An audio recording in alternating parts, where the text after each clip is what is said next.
Gujarat's #1 engineering university, Sankalchand Patel University, 9642706257.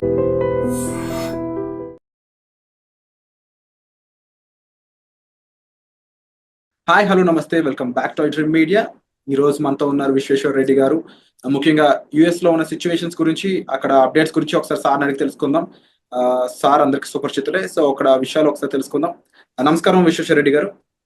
నమస్కారం sir.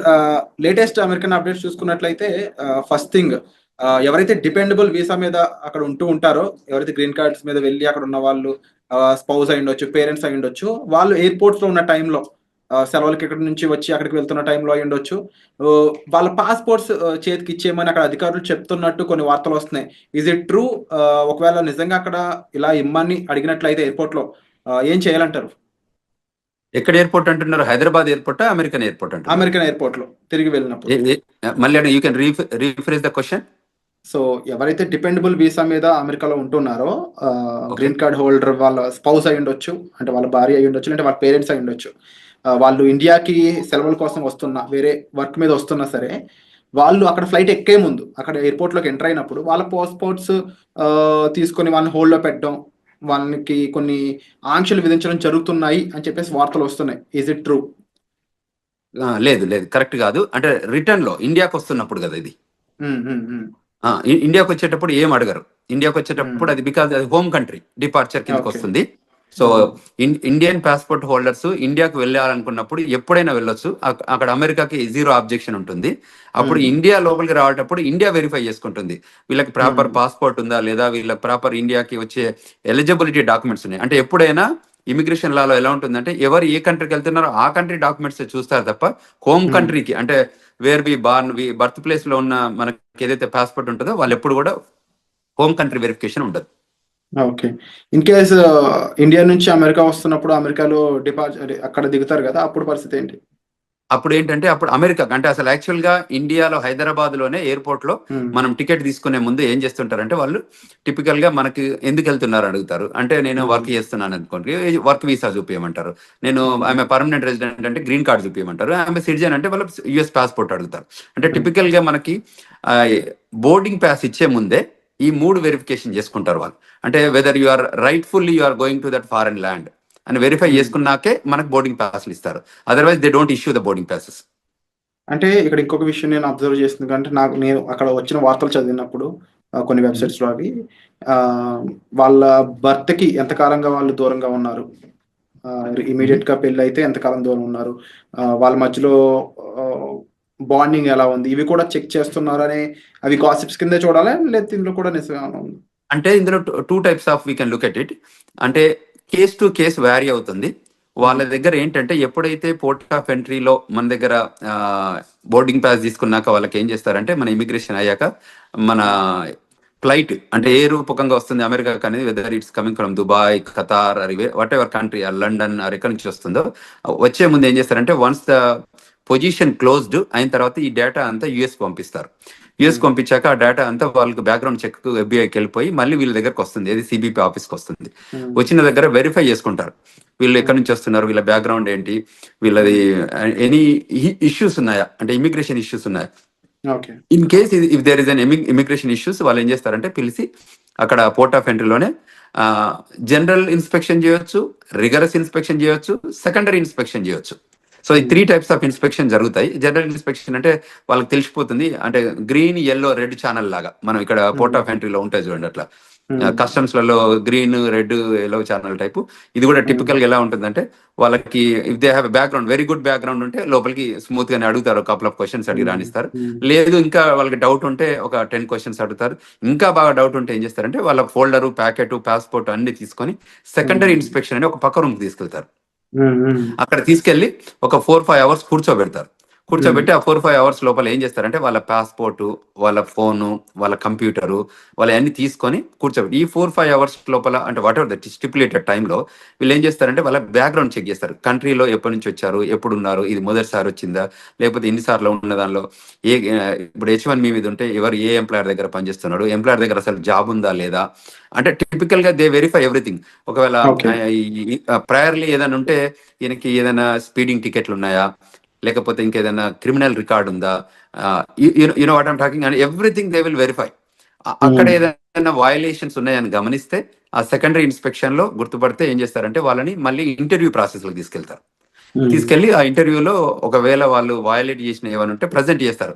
These are the situations ఉన్నాయి, what you think అంటే వాళ్ళు మనం అగ్రి అయ్యాం అనుకోని, అగ్రి అయితే వాళ్ళ వీసా క్యాన్సిల్ చేసేసి మళ్ళీ అక్కడ నుండి డిపోర్ట్ చేస్తారు. అంటే ఇప్పుడు ఫర్ ఎగ్జాంపుల్ జనరల్ గా అమెరికా పెళ్ళికొడుకు అంటే ఎక్కువ మంది ఇంపార్టెన్స్ ఇస్తూ ఉంటారు.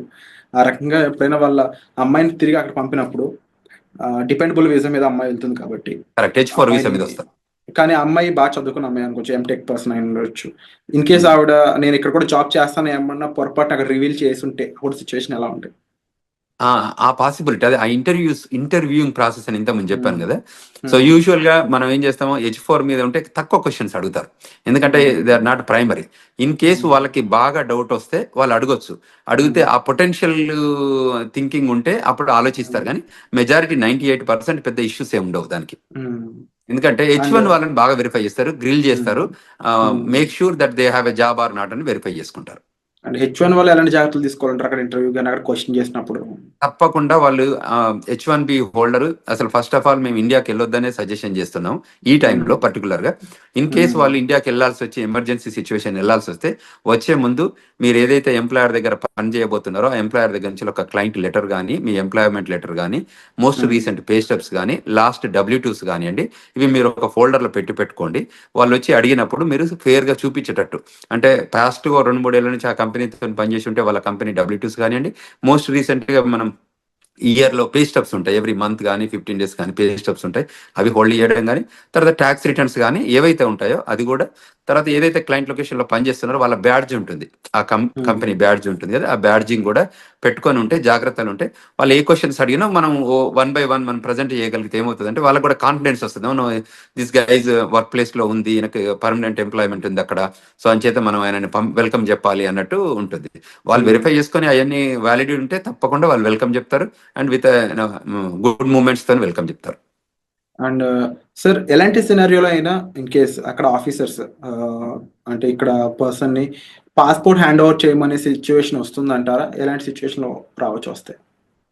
ఇప్పుడు సెకండరీ ఇన్స్పెక్షన్కి వెళ్ళినప్పుడు మనం తప్పకుండా పాస్పోర్ట్ హ్యాండ్ ఓవర్ చేయాల్సి వస్తుంది. ఓకే. సెకండరీ ఇప్పుడు మనం ఏదైతే ప్రైమరీ ఇన్స్పెక్షన్ అంటే ప్రతి దానికి వాళ్ళు పాస్పోర్ట్ తీసుకుంటారు, పాస్పోర్ట్ స్కాన్ చేస్తారు, వాళ్ళ దగ్గర కంప్యూటర్ ఉంటుంది కదా. ఇప్పుడు you are an Indian, you are coming on F1 visa, so passport తీసుకుంటారు, ఫింగర్ ప్రింటింగ్ తీసుకుంటారు, తర్వాత ఐరిష్ చెక్ చేస్తారు, పిక్చర్ తీస్తారు, ఫింగర్ ప్రింటింగ్ టోటల్ 10 fingers అంటే 2 hands పెట్టి 10 fingers చెక్ చేసుకున్న తర్వాత ఇంటర్వ్యూ క్వశ్చన్స్ ఉండి దాని తర్వాతనే పంపిస్తారు. ఈ పాస్పోర్ట్ అందులో స్కాన్ చేస్తేనే అప్పుడు వాళ్ళకి డీటెయిల్స్ అన్ని వస్తాయి కదా. So 100% they collect the passport. Only thing ఏంటంటే గ్రీన్ లాగా ఉంటే మళ్ళీ they will hand over everything, passport ఇచ్చేసి నో వెల్కమ్ టు అమెరికా అని చెప్పేసి పంపించేస్తారు. సో అది H1B ఏదంటే వాళ్ళ ఎంప్లాయ్మెంట్ ఉందా లేదా వెరిఫై చేసుకొని ఆ క్వశ్చన్స్ అడుగుతారు, ఎక్కడ పని చేస్తున్నారు, ఏంటి, ఏ జాబ్ చేస్తున్నారు, ప్రోగ్రామ్ అనలిస్టా ఏంటి అంటే డేటా అనలిస్టా, దోస్ కైండ్ ఆఫ్ క్వశ్చన్స్ అన్నట్టు.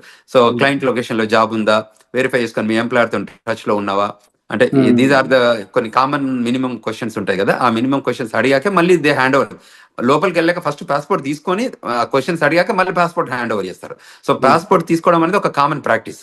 ఓన్లీ అమెరికన్ సిటిజన్స్ అయి ఉండి వాళ్ళకి గ్లోబల్ ఎంట్రీ ఉంటే తప్ప వీళ్ళని యూజువల్ గా గ్లోబల్ ఎంట్రీ ఉన్న వాళ్ళకి ఎలా ఉంటుందంటే వాళ్ళకి ఐరిష్ తో టెస్ట్ చేస్తారు, వాళ్ళకి ఇండిపెండెంట్ గా వాళ్ళే స్కాన్ చేసుకోవచ్చు, వాళ్ళే పిక్చర్ దిగొచ్చు. ఇప్పుడు యాప్ కూడా వచ్చింది, గ్లోబల్ ఎంట్రీ యాప్.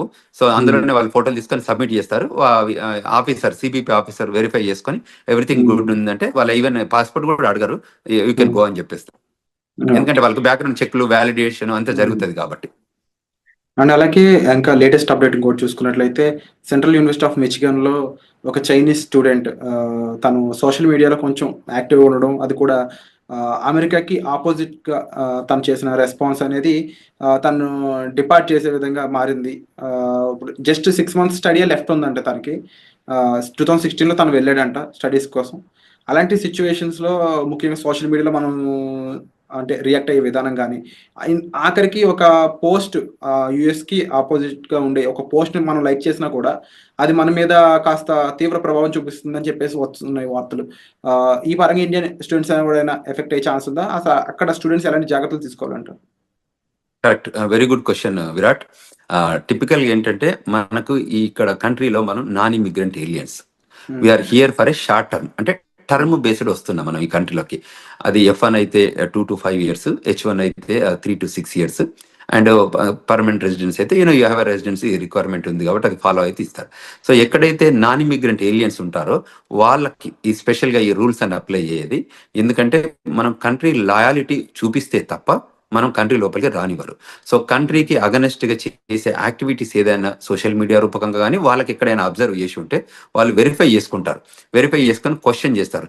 ఎక్కడైనా ఎవిడెన్స్ దొరికితే తప్పకుండా వాళ్ళు క్వశ్చన్ చేస్తారు, ఈజ్ దట్ యూ అని చెక్ చేసుకొని వాళ్ళు డిపోర్టేషన్ ప్రొసీడింగ్ చేస్తారు. ఇప్పుడు ఈ ట్రంప్ అడ్మినిస్ట్రేషన్ సెకండ్ టర్మ్ వచ్చాక ఏంటంటే చాలా ఎగ్జిక్యూటివ్ ఆర్డర్స్ తీసుకున్నారు. అందులో some of the executive orders వాళ్ళకి అవుట్ రైట్ సిబిపి ఆఫీసర్కి అథారిటీ ఇస్తుంది డిపోర్టేషన్ చేయడానికి. సో అందులో ఏ సిచ్యువేషన్ ఎరైజ్ అయినా, ఏ రకమైన ఇష్యూస్ వచ్చినా, ఏ రకమైన లాయాలిటీ ఇన్ స్టేక్లో ఉన్నా, అంటే ఆ లాయాలిటీ ప్రూవ్ చేయలేకపోయినా వాళ్ళకి every right to send them back, period. There is no second to it. అంటే ఇప్పుడు స్టూడెంట్స్ అనేవాళ్ళు already campus outside jobs చేయకూడదని కొన్ని రూల్స్ ఉన్నాయి. సో ఇప్పుడున్న టైంలో స్టూడెంట్స్ అనేవాళ్ళు ముఖ్యంగా తీసుకోవాల్సిన టాప్ 3 జాగ్రత్తలు అంటే ఏం చెప్తారు? అంటే టిపికల్గా వీళ్ళు ఏం చేయొచ్చు అంటే ఏదైతే స్టూడెంట్గా మనం ఫోకస్గా ఏదైతే ఎడ్యుకేషన్ కోసం మనం వచ్చామో దాని మీదనే స్ట్రిక్ట్ ఉండి ఆ లైన్లోనే మనం పనిచేసుకోగలిగితే ఏ ఇష్యూ లేదండి. విత్ ఇన్ ద 2 years లోపల ఎడ్యుకేషన్ కంప్లీట్ చేసి 3 years ఓపీటీసీ అంటే regular OPT and stem OPT తీసుకొని పనిచేసుకోగలిగితే దెర్ ఇస్ నో ఇష్యూ. ఎప్పుడైతే మనం ఇమిగ్రేషన్ నేషనాలిటీ యాక్ట్ వయలేషన్స్ ఏదైనా చేస్తే ఆ వయలేషన్స్ ఐడెంటిఫై అయితే తప్ప వాళ్ళు వెల్కమ్ చెప్తారు. ఇట్ ఈస్ అ కంటిన్యూస్గా కంట్రీ నీడెడ్ స్టూడెంట్స్. అందువల్ల ఎప్పుడు కూడా వాళ్ళని అంటే డిపోర్ట్ చేయడం అనేది ప్రైమరీ ఏం పెట్టుకోరు. టిపికల్గా ఏంటంటే వాళ్ళు రావాలి, కష్టపడి చదువుకోవాలి, కంట్రీకి వాళ్ళ కాంట్రిబ్యూషన్ కావాలనే కోరుకుంటుంది అమెరికా. సో అందులో ఎమినెన్సీ ఎఫెక్టివ్గా స్కిల్ ఉన్న వాళ్ళందరినీ కూడా కంట్రీ ఎప్పుడు లూజ్ చేసుకోదు. ఎప్పుడైనా స్కిల్ లేబర్ కానివ్వండి, స్కిల్ నాలెడ్జ్ ఉన్న వాళ్ళు కానివ్వండి, ఎడ్యుకేషన్లో కానీ ఎంప్లాయ్మెంట్ కానీ ఎక్స్ట్రాడినరీ ఎబిలిటీ మనం పెర్ఫామ్ చేస్తే అమెరికా ఎప్పుడు కూడా వెళ్ళగొట్టదు. ఎప్పుడు వెళ్ళగొడుతుంది? Any backgrounds, negative background, criminal background, financial background issues ఉన్నప్పుడు, అటువంటి ఇష్యూస్ వాళ్ళు అబ్జర్వ్ చేసినప్పుడు వాళ్ళు క్లియర్గా చెప్తారు, you are violating this so and so sections 1, 2, 3, so based on this sections you are deportable case అని చెప్పి డిపోర్ట్ చేస్తున్నారు. సో అందువల్ల మన వాళ్ళకి ఏం చెప్తానంటే ఇది స్టూడెంట్స్ కానీ అదేవిధంగా స్టూడెంట్ పేరెంట్స్ కూడా గైడ్ చేస్తున్నాం. ఎందుకంటే ఇప్పుడున్న కరెంట్ జనరేషన్లో, కరెంట్ సిచ్యువేషన్లో, జనరేషన్ మీన్స్ ఏంటంటే ఇది డిజిటల్ ఏజ్ జనరేషన్. అంతకుముందు ఏంది first generation, second generation type, ఇప్పుడు డిజిటల్ ఏజ్ జనరేషన్ వచ్చింది. సో మీరు ఏది చేసినా అక్కడ ట్రాక్ అవుతుంది. సో మనం అందులో తప్పించుకోవడానికి ఛాన్స్ లేదు. కాబట్టి మనం ముందే జాగ్రత్త పడి మిస్టేక్స్ చేయకుండా ప్రాపర్ గైడెన్స్ తీసుకొని, ఇప్పుడు మాలాగా సీనియర్స్ ఉన్న వాళ్ళు కాకుండా ఇక్కడ ఏదైనా ఇమిగ్రేషన్ లా ఫార్మ్స్ ఉన్నా కూడా రైట్ఫుల్ గైడెన్స్ తీసుకొని వాళ్ళు చేసే ప్రతి యాక్షన్లో కూడా బిఫోర్ దే యాక్ట్ ఈ గైడెన్స్ తీసుకొని ముందుకు వెళ్ళగలిగితే that is the best option to do. ఇంకేదన్నా వాళ్ళకి గైడెన్స్ కావాలన్నా ఈ రూపకంగా మన వీడియోస్ చూడడం రూపకంగా ఐ డ్రీమ్స్లో ఈ రకరకాల వీడియోస్ మనం ప్రొడ్యూస్ చేస్తున్నాం కదా, వాటిలలో చూసి వెరిఫికేషన్ చేసుకొని ఇంకేదైనా క్వశ్చన్స్ ఉంటే they can approach us. We are here to help them students, we are here to help them skilled labour H1B వాళ్ళు కానీ, ఈవెన్ గ్రీన్ కార్డ్ హోల్డర్స్ కానీ సెవరల్ కన్ఫ్యూజన్స్ వస్తున్నాయి. ఎందుకంటే ఎవ్రీడే ఒక ఎగ్జిక్యూటివ్ ఆర్డర్ లాగా ఇమిగ్రేషన్ లా వస్తున్నాయి కాబట్టి వాళ్ళకి ఆ గైడెన్స్ కావాలి. సో ఆ గైడెన్స్ తీసుకొని వాళ్ళు యాక్ట్ చేయగలిగితే వాళ్ళు సేఫర్ హ్యాండ్స్లో ఉంటారు అనేది మనం ఇక్కడ తీసుకోవాల్సిన జాగ్రత్తలు తీసుకోవాలి. అలాగే విశ్వేశ్వర్ గారు, ముఖ్యంగా H1B వీసాకు సంబంధించి చాలా చేంజెస్ రాబోతున్నాయి. ఎలిజిబిలిటీ క్రైటీరియాలో కూడా చేంజెస్ రాబోతున్నాయని తెలుస్తూ ఉంది. ఇన్కేస్ చేంజెస్ అనేవి చేసినట్లయితే ఎలాంటి విషయాల్లో చేంజెస్ చేసే అవకాశం అనేది ఉంటుంది అంటారు? అంటే there are number of things. America ఏం చేస్తుందంటే every time they will revive and define new things. అంటే ప్రయర్గా జరుగుతున్న ఇష్యూస్ కానీ అడ్రస్ చేసుకుంటూ వాళ్ళకి ఎవ్రీ మంత్ ఒక మీటింగ్ జరుపుకుంటారు. ఆ మంత్ మీటింగ్లో అనాలిసిస్ చేస్తారు, ఏదైనా ఇష్యూస్ ఉన్నాయా, కన్సర్న్స్ ఉన్నాయా, ఏమన్నా మన కంట్రీ ఇంపాక్ట్ ఏదైనా అవుతుందా, దీనివల్ల బెనిఫిట్ అవుందా ఈ ప్రోగ్రామ్ని ఏమైనా చేంజ్ చేయాలా. అంటే ఇది డిపార్ట్మెంట్ ఆఫ్ లేబర్ ప్రోగ్రామే కానివ్వండి, ఇది డిపార్ట్మెంట్ ఆఫ్ స్టేట్ ప్రోగ్రామ్ కానివ్వండి, ఇది USCIS ప్రోగ్రామ్ కానీ, ఏ ప్రోగ్రామ్స్ అయినా కూడా వాళ్ళు డిఫైన్ చేసుకుంటారు. అది ఎడ్యుకేషన్, డిపార్ట్మెంట్ ఆఫ్ ఎడ్యుకేషన్ అంటే గవర్నమెంట్లో ఏ ప్రోగ్రామ్ ఉన్నా కూడా ఆ ప్రోగ్రామ్ మీద అనాలిసిస్ చేసుకుంటారు. ఇది కంట్రీ ఇంట్రెస్ట్లో పనిచేస్తుందా, కంట్రీకి ఏమైనా బెనిఫిట్ అవుతుందా, how we can redefine and the best process and best possible opportunity to grow this country అని చూస్తారు. అందులో ఏమైనా మనకి కన్సర్న్స్ ఉన్నాయనుకుంటే వాటిని కరెక్ట్ చేస్తారు. ఆ కన్సర్న్ కరెక్ట్ చేసే ప్రాసెస్లోనే వాళ్ళు ఈ చేంజెస్ తీసుకొస్తారు. అందులో ఇప్పుడు ఎంప్లాయ్మెంట్ ఇష్యూస్ ఉన్నాయనుకోండి, ఆ ఎంప్లాయ్మెంట్ దానిలో చేంజ్ చేస్తారు, ఓపీటీలో చేంజ్ చేస్తారు. ఒకప్పుడు వాళ్ళకి లేని ఓపీటీ క్రియేట్ చేశారు, ఓపీటీ తర్వాత 36 months ఇచ్చారు. సో అమెరికా ఇప్పుడు ఏంటంటే వాళ్ళకి స్కిల్డ్ లేబర్ కావాలి. అంటే నాలెడ్జబుల్ పీపుల్ కావాలి, who can make and break the greatest technology evolution లో చేయగలిగే పీపుల్ ఉంటే వాళ్ళని తీసుకొని ముందుకు ప్రొడ్యూస్ చేసుకొని ఆ కంట్రీ బెనిఫిట్ లో పనిచేపించుకుంటారు. కాబట్టి ఆ లైన్ లో ఉన్న వాళ్ళకి ఏ మాత్రం ఇష్యూ లేదు, ఆ లైన్ లో పనిచేసేటట్టు మన వాళ్ళు ఉండాలి. అండ్ యూజువల్ గా ఇండియన్ పీపుల్ టెండెన్సీ ఏంటంటే they are gem of the gems in education, STEM, science and technology, engineering, mathematics లో మనంత గొప్పగా ప్రపంచంలో ఎక్కడ ఉండరు. సో ఆ స్కిల్ని మనం ప్రాపర్గా ఎగ్జిబిట్ చేయగలిగితే, ఆఫీసర్ ముందు కానివ్వండి, ఇంటర్వ్యూవర్ ముందు కానివ్వండి, గవర్నమెంట్ ముందు కానీ చేయగలిగితే మనకు ఇట్స్ రెడ్ కార్పెట్ వెల్కమ్ ఉంటుంది. అది గుర్తించితే మనం తప్పకుండా ముందుకు ఎదగడానికి ఆస్కారం ఉంటుంది. Wonderful sir. And episode close చేసే ముందు ఒక మాట స్టూడెంట్స్ కానీ లేకపోతే అక్కడ ఎంప్లాయీస్ కానీ డిపెండబుల్ వీసా మీద ఉన్న వాళ్ళకి ఓవరాల్గా వీరందరికీ మీరు చెప్పే మాట ఏంటి? ఏదైనా ఇప్పుడున్న కొత్త ట్రెండ్స్ మనకి ఎవ్రీ టైం జరుగుతున్నాయి కాబట్టి ఏంటంటే న్యూ ఎగ్జిక్యూటివ్ ఆర్డర్స్ వస్తున్నాయి కాబట్టి, ఇప్పటికే వచ్చినాయి కాకుండా ఫ్యూచర్ కూడా రాబోతున్నాయి కాబట్టి, సో మీరు వెల్ ఇన్ఫార్మ్డ్గా ఉండాలి, అందరితో కనెక్ట్ ఉండాలి. సో మనకు తెలిసిందే కరెక్ట్ అని అనుకోవద్దు. సో తప్పకుండా you take good guidance from non profit organisations కానీ మమ్మల్ని అప్రోచ్ అయితే మేము వీఆర్ దేర్. మేము చెప్తున్నాం గ్లోబల్ తెలంగాణ ద్వారా కూడా వాళ్ళకి ఈమెయిల్ రూపకంగా కానీ ఫోన్ రూపకంగా కానీ మేము ఫోన్ నెంబర్స్ కూడా ఇచ్చాము. సో అమెరికాలో ఉన్నాం కాబట్టి అదేవిధంగా మనకి ఏదైనా law firm, immigration law firm guidance కానివ్వండి, సజెషన్స్ కానివ్వండి తీసుకోవాలి. ఇవాళ మేము yesterday organise global Telangana association ద్వారా ఒక సెమినార్ ఆర్గనైజ్ చేశాము, వెబినార్ ఆర్గనైజ్ చేశాము. బ్రహ్మాండంగా ఒక 1000 మంది జాయిన్ అయ్యారు. 1000 మంది స్టూడెంట్స్ రూపకంగానే ఇమిగ్రేషన్ రిక్వైర్మెంట్ ఏమున్నా కూడా ఇప్పుడు కరెంట్ లో జరుగుతున్న ఇమిగ్రేషన్ ట్రెండ్స్ పైన ఏవేవైతే ఇష్యూస్ ఉన్నాయో వాటిపైన మేము ఆర్గనైజ్డ్ విత్ సీనియర్ ఇమిగ్రేషన్ అటార్నీతోని కాన్ఫరెన్స్ కాల్ ఆర్గనైజ్ చేస్తే there are number of peoples join అయ్యారు. వాళ్ళ క్వశ్చన్స్ ఒక 2.5 గంటల కాన్ఫరెన్స్ కాల్ జరిగింది. అంటే అంతసేపు క్వశ్చన్స్ అడిగారు వాళ్ళంతా. So it is very informable. అట్లా ముందుకు వచ్చి తెలుసుకోగలిగితే that is the greatest thing. So మేము అదే చెప్తున్నాం. అది F1 కానివ్వండి, H1 కానివ్వండి, గ్రీన్ కార్డ్ హోల్డర్స్ కానివ్వండి, ఈవెన్ సిటిజన్స్ కానివ్వండి, ఈ కంట్రీ రిక్వైర్మెంట్స్ ఏమున్నాయి, ఇప్పుడు సిటిజన్షిప్ అయినా కూడా గ్రీన్ కార్డ్ అయినా కూడా మనం ఈ AR11 అప్డేట్ చేస్తున్నామా, మనం F1 H1 వాళ్ళు కూడా AR11 అంటే స్టేటస్ మనకి అడ్రస్ అప్డేట్ చేస్తున్నామా, లేకపోతే రిజిస్ట్రేషన్ రిక్వైర్మెంట్స్ అప్డేట్ చేస్తున్నామా. మనం ఈ కంట్రీలోకి వచ్చాం కాబట్టి మనం ఈ కంట్రీ నామ్స్ అంటే లా ఆఫ్ ద ల్యాండ్ ఎలా ఇమిగ్రేషన్స్ ఉన్నాయో, ఇమిగ్రేషన్ నేషనల్ యాక్ట్ రూల్స్ ఏది ఉన్నాయో మనకు తెలిస్తే ఫాలో అవుదాం, తెలియకపోతే తెలుసుకొని ఫాలో అవుదాం. Bottom line we need to follow the rules. So if you follow the rules there is no issue. This country is the best country to live and this the best country to welcoming. And the country people కూడా చాలా బాగుంటారు. మనం కూడా grow కావడానికి opportunity ఉంటుంది. మన పిల్లలకు కూడా చాలా కంఫర్టబుల్గా సెటిల్ అవుతారు.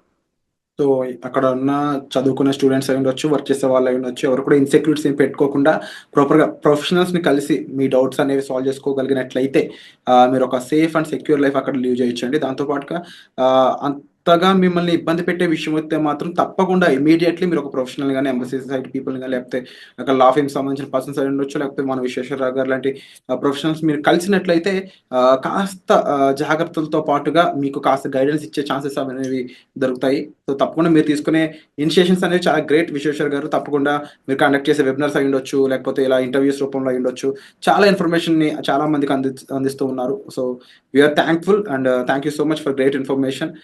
మరిన్ని అప్డేట్స్ పై త్వరలోనే మరొక ఇంటర్వ్యూతో మీ ముందుకు వస్తాం. Thank you so much.